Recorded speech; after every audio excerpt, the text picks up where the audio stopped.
कल जो PDF file मैंने आपके ग्रुप पर डाली थी, उसका वीडियो आपने उसका कल अध्ययन कर लिया होगा और उसका वीडियो मैंने आज अभी आपको सेंड किया है। आज जो पीडीएफ फाइल आपको प्राप्त होगी उसको आप पूरी तरीके से पढ़िए और उसका नोट्स बनाइए। उस पीडीएफ फाइल का वीडियो जो है वो कल आपको मिलेगा। तो कल हमारी सांद्रता के मात्रकों की बात चल रही थी। तो सांद्रता के मात्रकों में हमारा नॉर्मलता, मोलरता, मोललता तक हम लोग पहुंच गए थे। एक बड़ा महत्वपूर्ण छोटा सा बिंदु है कि आखिर मोलरता और मोललता में क्या डिफरेंस है, क्या अंतर है। तो मोलरता और मोललता में बड़ा छोटा सा अंतर है कि 1 लीटर बिलियन में उपस्थित, शब्द सुनिए, 1 लीटर बिलियन में उपस्थित विलेय के मोलों की संख्या उस बिलियन की मोलरता कहलाती है और उसे कैपिटल एम से व्यक्त करते हैं। जबकि 1 किलोग्राम, शब्द सुनिए, 1 किलोग्राम विलायक में उपस्थित विलेय के मोलों की संख्या उस बिलियन की मोललता कहलाती है और उसे स्मॉल एम से व्यक्त करते हैं। अर्थात हम यूं कह सकते हैं कि बिलियन की मोलरता बराबर विलेय के मोलों की संख्या बटे बिलियन का आयतन लीटर में, जबकि मोललता स्मॉल एम बराबर विलेय के मोलों की संख्या बटे विलायक का भार किलोग्राम में। फिर एक मात्रक है, अगला मात्रक है फार्मलता। इस फार्मलता मात्रक की सहायता से हम उन विलेय पदार्थों की यूनिट का निर्धारण करते हैं जो आयनिक यौगिक है, आयनिक यौगिक में अणुभार नहीं, आयनिक यौगिकों का भार प्रयोग होता है। तो इनके लिए जो यूनिट व्यक्त की गई है उसको हम फार्मलता कहते हैं।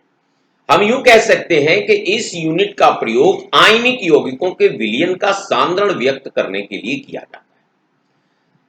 आयनिक पदार्थों के लिए अणुभार के स्थान पर हम ग्राम सूत्र द्रव्यमान का प्रयोग करते हैं। अर्थात हम यूं कह सकते हैं कि किसी निश्चित ताप पर प्रति लीटर विलयन में घुलित आयनिक पदार्थों के ग्राम सूत्र का द्रव्यमान की संख्या उस विलयन की उस ताप पर फार्मलता कहलाती है और फार्मलता को हम कैपिटल एफ से व्यक्त करते हैं। हम यूं कह सकते हैं कि इसका जो कि विलयन की फार्मलता कैपिटल एफ बराबर विलेय के ग्राम सूत्र द्रव्यमान की संख्या बटे विलयन का आयतन लीटर में।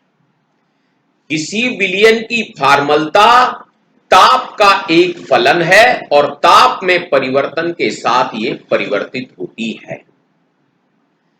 अगला यूनिट है हमारा मोल प्रभाज या मोलर प्रभाज। विलयन के अंदर हमारे 2 अवयव होते हैं। एक अवयव होता है विलेय और दूसरा अवयव होता है हमारा विलायक। तो कहा जाता है कि विलयन में उपस्थित किसी अवयव से तात्पर्य हुआ विलेय अथवा विलायक के ग्राम अणुओं की संख्या, ग्राम अणुओं की संख्या को ही तो हम मोलों की संख्या कह देते हैं। तो विलयन में उपस्थित किसी अवयव विलेय अथवा विलायक के मोलों की संख्या और विलयन में उपस्थित कुल मोलों की संख्या का जो अनुपात है वो मोल प्रभाज या मोलर प्रभाज कहलाता है। हमने मान लिया कि किसी विलयन में विलेय के मोलों की संख्या स्मॉल एन है और विलायक के मोलों की संख्या कैपिटल एन है। तो विलेय का मोल प्रभाज बराबर विलेय के मोलों की संख्या बटे विलयन में उपस्थित कुल मोलों की संख्या, अर्थात स्मॉल एन बटे स्मॉल एन धन कैपिटल एन। इसी प्रकार विलायक का मोल प्रभाज बराबर कैपिटल एन बटे स्मॉल एन धन एन बड़ा एन।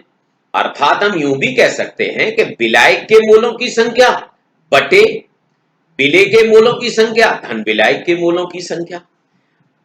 1 बिलियन में उपस्थित सभी घटकों के मोल प्रभाज का कुल जो टोटल है वो सदैव 1 रहता है, उसकी वैल्यू सदैव 1 रहती है।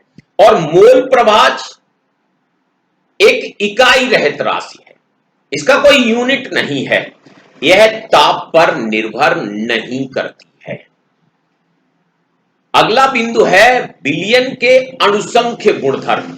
यह बड़ा महत्वपूर्ण बिंदु है, इसको बार बार यूपी बोर्ड ने पूछा है। तो विलयन के कुछ भौतिक गुणधर्म विलायक के एक निश्चित आयतन, विलायक के एक निश्चित आयतन में उपस्थित कणों की संख्या पर निर्भर करते हैं। इनका संबंध उनकी रासायनिक संरचना अथवा रासायनिक संगठन से नहीं होता है। ऐसे गुणधर्म अणुसंख्य गुणधर्म कहलाते हैं। अब सुनिए अणुसंख्य गुणधर्म हैं कौन से। किसी विलायक में अवाष्पशील विलेय, अवाष्पशील से तात्पर्य जो वाष्पित ना होता हो, अवाष्पशील विलेय घोलने पर उत्पन्न परासरण दाब, वाष्प दाब में अवनमन, क्वथनांक में उन्नयन तथा हिमांक में अवनमन किसी विलयन के अणुसंख्य गुणधर्म होते हैं। फिर सुनिए कि किसी विलायक में अवाष्पशील विलेय मिलाने पर उत्पन्न परासरण दाब, वाष्प दाब में अवनमन, क्वथनांक में उन्नयन तथा हिमांक में अवनमन किसी विलयन के अणुसंख्य गुणधर्म होते हैं। अगला बिंदु आता है हमारा अर्धपारगम्य झिल्ली। अर्ध से स्पष्ट है, अर्ध का मतलब होता है आधा। हमारे यहां 3 प्रकार की झिल्लियां हैं, पारगम्य, अपारगम्य और अर्धपारगम्य। पारगम्य वो झिल्ली जो विलेय और विलायक दोनों के अणुओं को पार निकल जाने देती है, उसको हम पारगम्य झिल्ली कहते हैं। हमारी अपारगम्य झिल्ली जो विलेय और विलायक के किसी भी अणु को पार नहीं होने देती, उसे हम अपारगम्य झिल्ली कहते हैं। हमारा तात्पर्य मुख्य जो है वो अर्धपारगम्य झिल्ली से है। अर्धपारगम्य झिल्ली वह झिल्ली जो विलायक के अणुओं को निकल जाने देती है परंतु विलेय के अणुओं को पार नहीं करती, परंतु विलेय के अणुओं को पार नहीं निकलने देती, उसे हम अर्धपारगम्य झिल्ली कहते हैं। अधिकांशतः इस प्रकार की झिल्लियां जो है वो जीवित वस्तुओं में पाई जाती हैं और जंतु तथा वनस्पति कोष्ठों पर इस प्रकार की झिल्ली होती है। हमारे कुछ रासायनिक पदार्थ हैं, कैल्शियम फास्फेट हुआ, कॉपर फेरोसाइनाइड हुआ, आदि भी इस प्रकार की झिल्लियों का निर्माण करते हैं। मुख्यतः हमारे यहां कॉपर फेरोसाइनाइड है जो अर्धपारगम्य झिल्ली जिसकी सबसे अच्छी होती है। अर्धपारगम्य झिल्ली के तुरंत बाद जो हमारा मुख्य बिंदु है वो आता है परासरण। हम पहले से सुनते आए हैं एक नाम परासरण और एक नाम विसरण।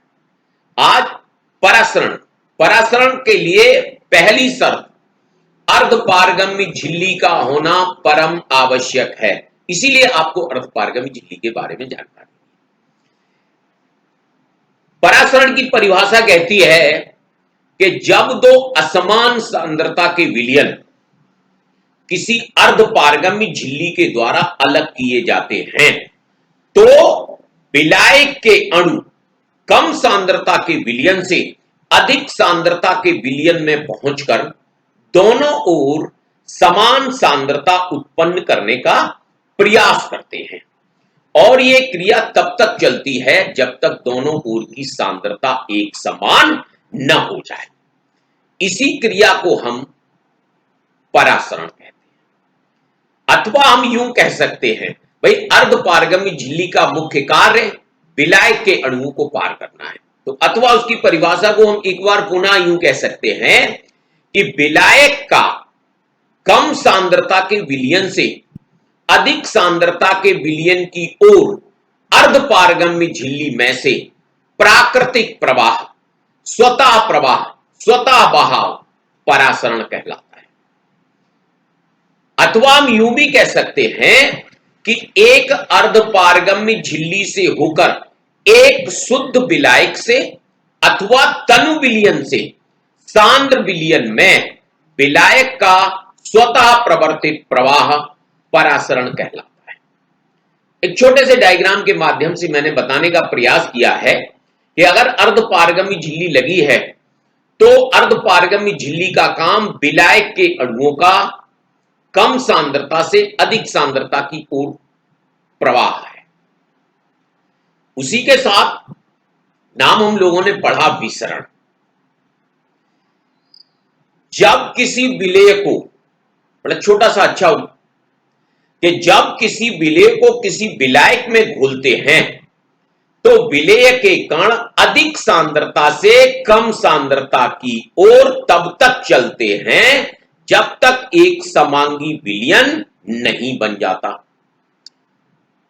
हम यूं भी कह सकते हैं कि विलेय के कणों की अधिक सांद्रता से कम सांद्रता की ओर इस स्वतः गति को विसरण कहते हैं। हम लोगों ने देखा है कि चाहे पोटेशियम परमैंगनेट हो, चाहे किसी रंग की गोली हो, जब हम उसको पानी के अंदर डाल देते हैं तो कुछ समय के पश्चात हम देखते हैं कि हमारे पूरे पात्र का रंग, पूरे पात्र का जल रंगीन हो जाता है। अगर हमने KMnO4 का छोटा सा टुकड़ा डाला है तो वो उसके अंदर जब थोड़े समय के बाद देखते हैं तो पूरी बाल्टी का रंग जो है वो गुलाबी कर देता है। ये घटना हमारी विसरण कहलाती है। विसरण क्रिया के लिए अर्धपारगमी झिल्ली की आवश्यकता नहीं होती है, जबकि परासरण के लिए परासरण क्रिया होगी तब जब उसमें अर्धपारगमी झिल्ली होगी। इस परासरण और विसरण के बाद अगली जो बात है वो हमारी कल के वीडियो में होगी। मेरा सभी छात्रों से कहना है कि आज जो PDF फाइल भेजी गई है उस PDF फाइल का पूर्णतः अध्ययन करिए, उस PDF फाइल को नोट करिए, उस अब तक आज तक जो पढ़ाया गया है इस PDF फाइल में यदि कोई बात आपको पूछनी है तो आप पूछ सकते हैं। कल की बात कल। धन्यवाद।